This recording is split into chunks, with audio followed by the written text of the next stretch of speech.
विद्यार्थियों नमस्कार। इस वीडियो के माध्यम से हम कक्षा 12वीं यानी class 12th higher secondary examination year 2025 यानी हायर सेकेंडरी मुख्य परीक्षा वर्ष 2025 अर्थशास्त्र विषय यानी इकोनॉमिक्स के पेपर का सॉल्यूशन इस वीडियो के माध्यम से देखने वाले हैं और पढ़ने वाले हैं। विद्यार्थियों, आपको थोड़ी सी जानकारी मैं दे दूं कि यह पेपर दिनांक 4 मार्च 2025 को हुआ है एमपी बोर्ड के अंतर्गत आने वाले विद्यालय में। अब हम चलते हैं इस पेपर के सॉल्यूशन की ओर। पहला क्वेश्चन आपको स्क्रीन पर दिखाई दे रहा है, रिक्त स्थानों की पूर्ति कीजिए। तो पहला प्रश्न है कि कुल सांप्रतिक वक्र का ढाल सदैव होता है। The slope of the total revenue curve is always. तो यहाँ हिंदी में आपको लिखना पड़ेगा धनात्मक। क्या लिखना पड़ेगा? धनात्मक। और इंग्लिश में हो जाएगा पॉजिटिव। क्या लिखना पड़ेगा? पॉजिटिव हो जाएगा। दूसरा प्रश्न है, पूर्ति का नियम वस्तुओं पर लागू नहीं होता है। The law of supply does not apply to goods. तो इसको बोलते हैं अपन गिफन लॉ। गिफिन लॉ कहा जाता है इसको, गिफिन लॉ। कौन सा लॉ बोलेंगे? Giffen law. तो पूर्ति का नियम या तो गिफिन बोल दो या फिर एक और आ सकता है, इसमें सामान्य वस्तुओं पर लागू नहीं होता है ना। तो the law of supply does not apply to general goods या कॉमन गुड्स। जनरल गुड्स या कॉमन गुड्स आ जाएगा इसमें। प्रश्न क्रमांक 3, पूर्ण प्रतिस्पर्धा बाजार में विक्रेता वस्तुओं का विक्रय करते हैं। The perfect competition producers should sell product in the market. तो तीसरे का हो जाएगा आइडेंटिकल यानी समरूप। क्या हो जाएगा विद्यार्थियों? समरूप। ध्यान रखना, तीसरे का हो जाएगा समरूप यानी आइडेंटिकल। अगला आ जाएगा चौथा, कृषि समर्थन कार्यक्रम द्वारा सरकार कुछ कृषि पदार्थों के लिए तय की गई कीमत का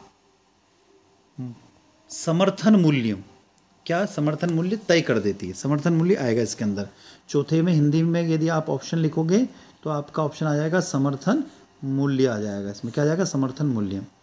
और चौथा यदि आप इंग्लिश में देखोगे तो इंग्लिश में जो दिया हुआ है ना, उसका आंसर हम देखें तो through the agriculture supply price schemes the government fixed the minimum support price. English में बोलेंगे इसको minimum support price for some agriculture commodities.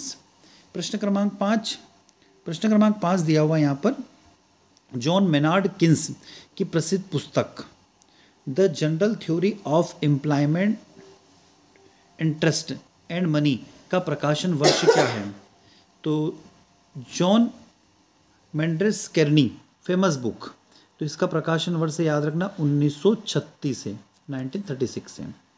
Next है, गुणक एवं सीमांत उपभोग प्रवृत्ति के बीच धनात्मक संबंध पाया गया है। क्या? धनात्मक संबंध या डायरेक्ट संबंध, सीधा संबंध पाया गया। सीधा भी लिख सकते हो आप। तो there is a direct relationship between the multiple and marginal. ठीक है, तो इसमें डायरेक्ट आ जाएगा। धनात्मक भी लिख सकते हो या डायरेक्ट भी लिख सकते हो ना। धनात्मक या डायरेक्ट या पॉजिटिव या सीधा संबंध है। अब चलते हैं अगले प्रश्न की तरफ, वो है ट्रू एंड फॉल्स, सत्य असत्य के बारे में बात करेंगे। तो विद्यार्थियों सत्य असत्य देख लेते हैं एक साथ में। पहला प्रश्न, दीर्घकाल में उत्पादन में के सभी साधन अपरिवर्तनशील होते हैं। In the long run all factors of the production are unchange. तो ये जो स्टेटमेंट है विद्यार्थियों असत्य है। क्या है? पहला स्टेटमेंट असत्य। दूसरा, संतुलन की स्थिति में फर्म अधिकतम लाभ प्राप्त कर सकती है। तो ये स्टेटमेंट आपका ट्रू हो जाएगा। क्या हो जाएगा? स्टेटमेंट सत्य है। अगला तीसरा, उपभोग व्यय बराबर स्वतंत्र उपभोग प्लस प्रेरित उपभोग। तो तीसरा जो है, तीसरे का यहाँ पर ट्रू हो जाएगा। ध्यान रखना, तीसरा भी आपका सत्य हो जाएगा। तीसरा भी सत्य हो जाएगा, ट्रू है मतलब। चौथा, अतिरिक्त मांग की स्थिति में सुधार के लिए सरकारी व्ययों में वृद्धि करना चाहिए। Excess demand can be correctly by increase the government expenditures.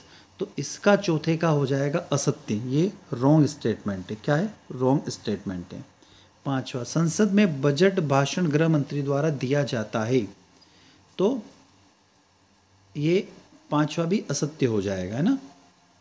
छठा, आय उत्पादन तथा रोजगार सिद्धांत समष्टि अर्थशास्त्र की शाखा नहीं है। तो ये भी स्टेटमेंट असत्य हो जाएगा। ठीक है ना, ये तीनों नीचे के असत्य यानी कि फॉल्स स्टेटमेंट है। चलते हैं आगे। अगला प्रश्न दिया हुआ है, सही जोड़ी बनाइए। मैच द कॉलम के पास आ गया मैं, है ना। अब देखो मैच द कॉलम के पास जैसे आए तो मैच द कॉलम को हम इसको सिस्टमेटिक देख लेते हैं। मैच द कॉलम में पहला जो दिया हुआ है विनिमय दर वृद्धि, इसका हो जाएगा विद्यार्थियों ई। पहले का क्या हो जाएगा, ई हो जाएगा। ठीक। दूसरा विनिमय दर में कमी, ठीक है। दूसरे का हो जाएगा डी, भुगतान संतुलन के अनुकूल। दूसरे का हो जाएगा डी, ध्यान रखना दूसरे का डी हो जाएगा। तीसरा राजकोषीय उपाय, इसका हो जाएगा एक, ध्यान रखना। राजकोषीय उपाय इसका हो जाएगा आपका टैक्सेशन पॉलिसी, ठीक है। तीसरे का ए।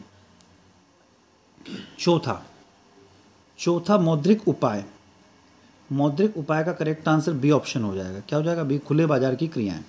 बी ऑप्शन हो जाएगा खुले बाजार की क्रियाएं। तो विद्यार्थियों चौथे का आपको लगाना होगा, चौथे का बी हो जाएगा, ओपन मार्केट। पांचवा जो दिया हुआ है कोक एवं पेप्सी, तो पांचवे का यहाँ हो जाएगा जी हो जाएगा। और छठा इसका हो जाएगा एफ हो जाएगा, ठीक है। तो इस तरीके से हो गया। अब एक ऑप्शन में बचा हुआ सी ऑप्शन, तो जो आखिरी वाला है उसका सी हो जाएगा, मोटे अनाज पूरक वस्तुएं। मोटे अनाज कंप्लीमेंट्री गुड्स हो जाएगा, ठीक है, कंप्लीमेंट्री गुड्स हो जाएगा। आगे चलते हैं। एक वाक्य में उत्तर लिखिए, चौथा प्रश्न है। तो पहला दिया हुआ अल्पकाल में फर्म की पूर्ति का वक्र किस प्रकार प्राप्त होता है। तो what is the supply curve of firm in the short run. तो न्यूनतम औसत परिवर्ती लागत से ऊपर, इसका आंसर हो जाएगा न्यूनतम औसत परिवर्तित लागत से ऊपर, above minimum average converting cost. दूसरा, किस वर्ष अमेरिका एवं यूरोप के देश महामंदी से प्रभावित हुए। In which year countries of America and Europe were affected by the great depressions. Correct answer 1929। क्या हो जाएगा, 1929। तीसरा, भारत में बैंकों का बैंक कौन है। Who is the banker of bank in India. तो करेक्ट आंसर हो जाएगा RBI, Reserve Bank of India. अगला प्रश्न, प्रभावपूर्ण मांग की अवधारणा किसने दी। Who gave the concept of effective demand. Correct answer हो जाएगा प्रोफेसर किन्स। क्या हो जाएगा, प्रोफेसर किन्स।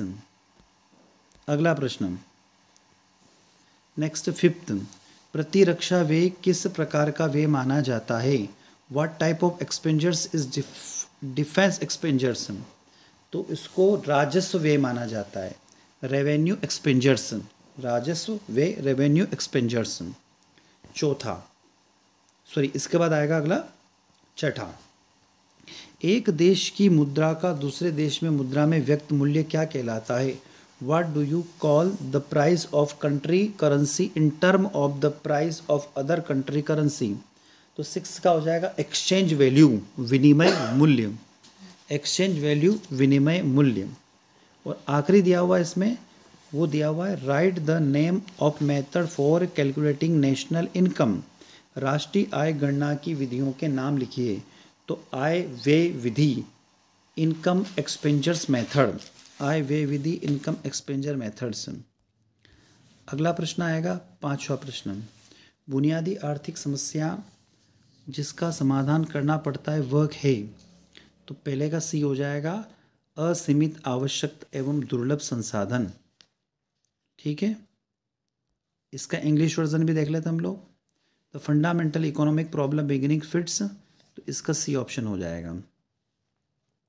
दूसरे प्रश्न की तरफ चलते हैं। दूसरा प्रश्न है, विलासित की वस्तुओं की मांग की लोच होती है।